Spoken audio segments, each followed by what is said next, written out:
Hi, I'm Patty Smith. This is Bert Newton. Hey, this is Karen. I'm Sam from Interpol. I'm Carlos from Interpol. This is Martha Wainwright. Alex from the Orb. And you're listening to a Triple R archive on rrr.org.au.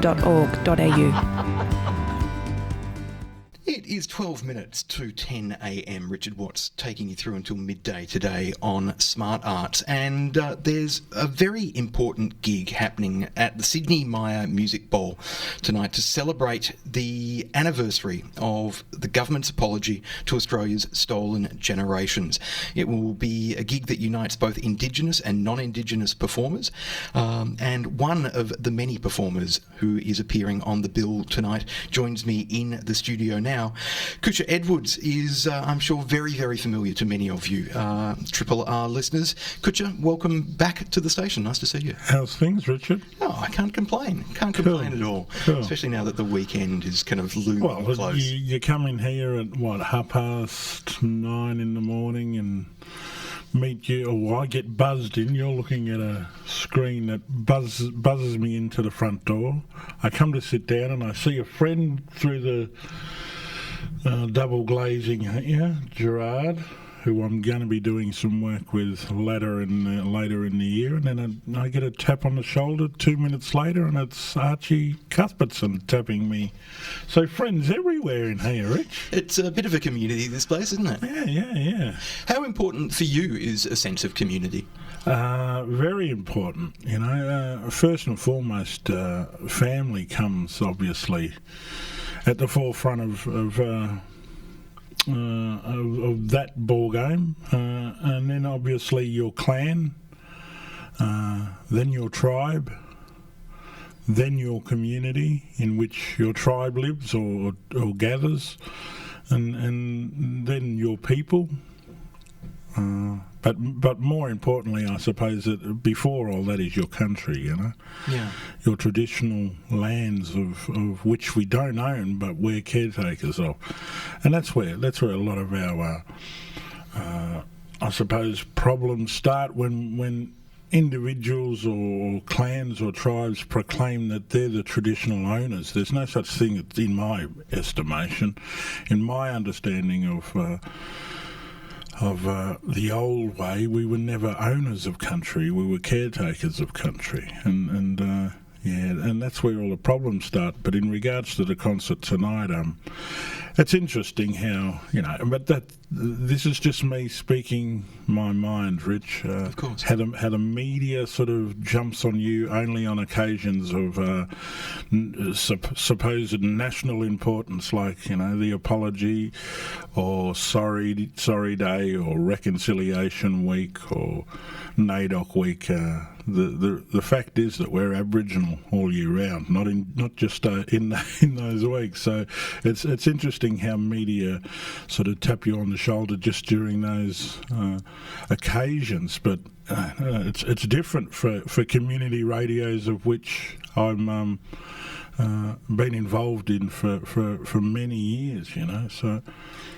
And that's you just talked about it before, Rich, that many people would in a sense in this area especially so close to Northcote, lived a long time in Northcote and surrounding areas, so the community people know me and see me at Northcote Plaza and Northlands or going to get my roast duck in Hung Sa in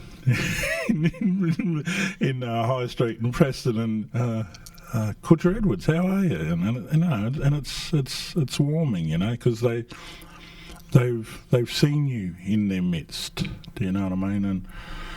And they're not frightened to come up and I like that. I like the fact that somebody can come up to you while you're shopping at Coles in Northcote Plaza and say, I saw you, on NITV or whatever. So I need that affirmation. I need to know that I'm on the right track and connecting to community and vice versa. Community is understanding that I'm within their community. But unfortunately, I live down on Phillip Island now, so It's a new dynamic, and the crowds are a bit older. And they're somewhat protective of their little turf. I can imagine. Yeah, everyone wants to look after their own, their own, I guess, their own part of country, regardless of whether they were born there. Yeah. So yeah. Well, I've got father and mother-in-law. Live in the same within a kilometre of where me and my wife live, and it's beautiful, down there. But I'm on my great grandmother's country. That's Bunurong country, and to know that I'm on her country is a beautiful thought, Yeah. Now, I was thinking the fact that people find you so approachable. I'm guessing part of that is due to anybody who's heard you sing and perform, because it's one of the remarkable things about musicians and about music is music can speak to people simply and directly on an emotional level. Music somehow bypasses some of our cynicism and our conscious safeguards, and it gets us somewhere kind of in a more simple way, I guess. Especially if you're an autobiographical writer in that sense, because you're singing of what has transpired in your life. But if you're doing that, transferably you're writing of pain and sorrow within your family, or your, like I say, your clan or your tribe or your people or your country. The listener understands that, and so they therefore put their experiences, they're transposing their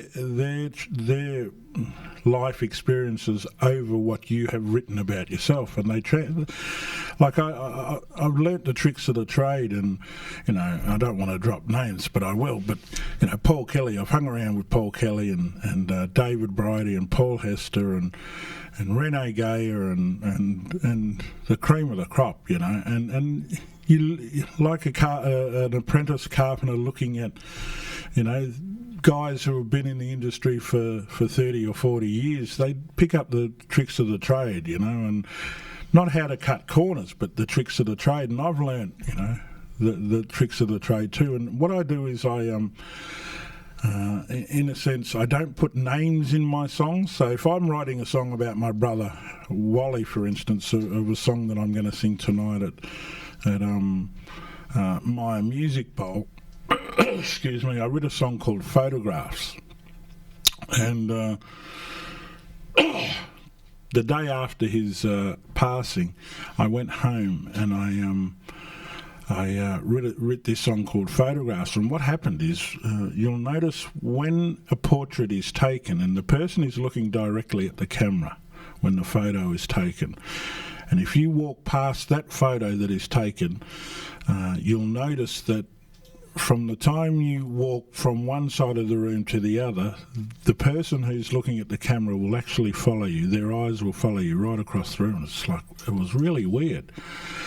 So that happened to me. And in the same year that my brother passed away, I had a nephew that was tragically killed, murdered in Dandenong, 2005. And then Hesse passed away in, obviously, March of 2005. So 3 people in these photos just stared at me right across the room, so I had to write about it. And in this song about Wally, my brother, I didn't mention his name or other people that I was obviously thinking about at the time.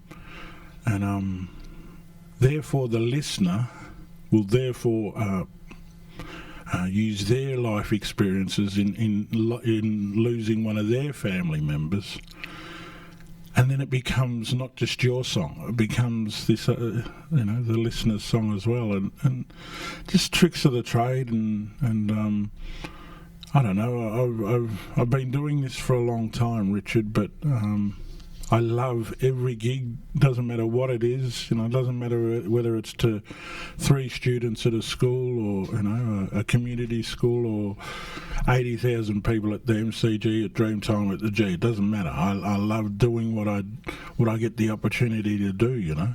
Yeah. Now, tonight you're going to be performing alongside a wide range of both Indigenous and non-Indigenous musicians. So Christine Arnoux, Archie Roach, Frank Yammer, Tim Rogers, Claire Bowditch, Blue King Brown.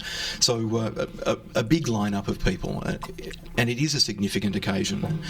How significant for you personally was the apology when the Prime Minister of the day, Kevin Rudd, on 13 February 2008, apologised to the stolen generations for what had been done? For you personally, what was the impact of that? 2000. I don't answer directly. I talk in riddles, Rich. Sure, that's what songwriters do. Well, this is a lovely way of doing it, saying it. But 2007, our family, the Edwards family, we created a play called Songlines of a Mati Mati Man. And what that was our family's songline. And Kylie Belling directed this play. A couple of older brothers, my brothers Dave Edwards and Mick Edwards. My sister Alice was involved. We're not actors. We were just telling what had transpired in our lifetime, being forcibly removed and brought down to Melbourne as kids and living in a children's home in Burwood called Arana Methodist Children's Home, living in this cottage called Kawinda, and we just talked about what happened. And I think it was we done a 4-day stint at George Fairfax in the Arts Centre, and with the help of I think it was Multicultural Arts Victoria, and I think it was the third show of four, and an older brother who wasn't involved in the show, he heard it was happening, and he was one of the, he came in from Smith Street on one of the nights and managed to get on stage, my older brother Reg, and then we went up to the apology the year later, and Reg was we'd managed to get Reg sober so that he could participate in the second instalment of this play. And I remember going out to the airport the day before, so on the 12th, and we were all flying up to Canberra, and they were, I think there was an article 3 pages in The Age, so there was this big photo of the family 2 pages in on The Age, and a lot of people that were reading The Age were, sort of, oh no, that's the family over there. So they were sort of, in a sense, rock stars for the day and a half while we were up there. Media was following us obviously around because we were, this 6 foot, 5 family walking around everywhere, and media wanted to know obviously what was going on in my head and so forth. But we came back, and a year later, Reg passes away, and so 6 years on from the apology, not much has changed, Rich, in regards. There was a lot of lip service, but not much action in regards to healing our pain as a family. I suppose there's even more loss and sorrow and pain within our family, losing our brother Reg, and then we've lost another nephew, Jaron, and that's what I'm going to be doing tonight, is taking 6 photos of 6 family members on stage that have passed in our family: my mother, my father, Wally, Reg, Gregory, and Jaron, and last year I get a call from Kevin Rudd 2 days before the 5th anniversary of the apology, and he asked my family, and I put the phone on speakerphone, and how does it feel 5 years on? And my sister couldn't answer with clarity. when you're asked by the Prime Minister who apologised, how do you feel?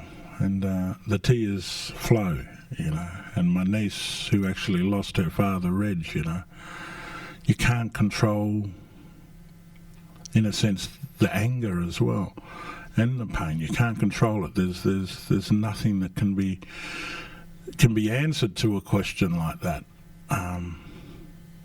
And money will never be suffice. We've lost the years with our mothers and fathers and our families. And so tonight isn't just celebrating the fact that we've got to walk together. It's about remembering and that sometimes there'll be no medication, no Band-Aid that can heal the pain. And that's especially for me, that's what I'll be thinking about this evening, and I'll be thinking about today, but I think about it every single day, not just because it's 6 years on from the apology, Rich. Yeah. Absolutely.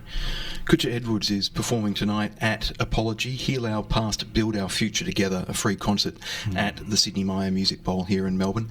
Gates open at 5:30pm and the event kicks off at 6pm. There's a range of artists and performers on the stage tonight, both Indigenous and non-Indigenous, and the concert is marking the anniversary of the apology to the stolen generations in 2008. Kutcha, you ready? Would you like to play a song for us? Yeah, I'll do a song. I don't know if I've done it here before.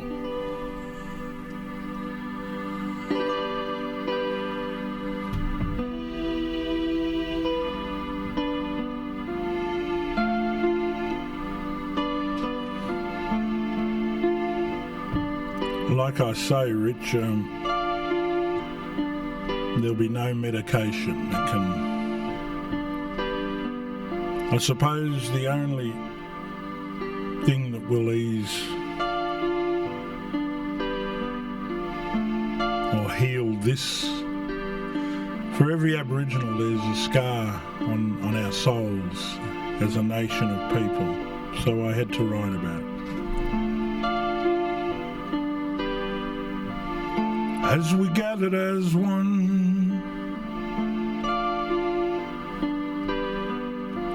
to hear the truth spoken, and sorry days past,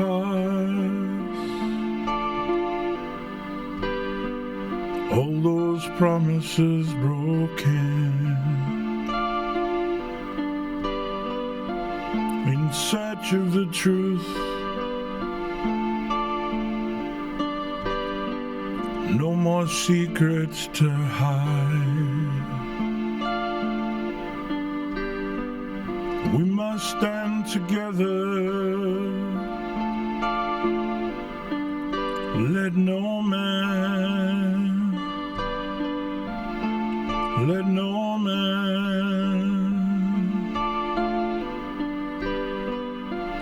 let no man divide.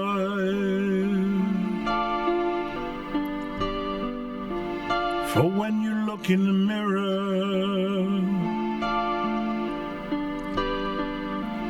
what is it you see? If you could see through my eyes, the pain,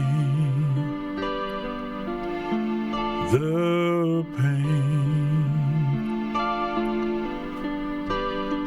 that's been inflicted on me in this land of dreaming, where sorrow takes its toll. You will never see our pain, the scars, the scars are on our soul.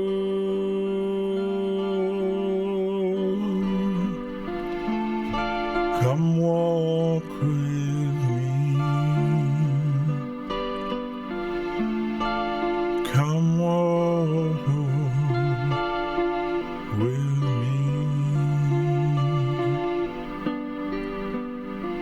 Come walk with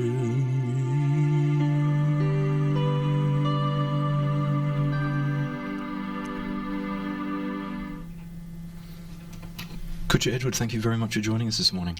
No, you're right. I need a cup of coffee now. Triple R. For complete access to the Triple R archives, which include over 100 interviews, live-to-air performances, documentaries and other Triple R specials, become a subscriber via the link on our website. Thanks for listening to Triple R.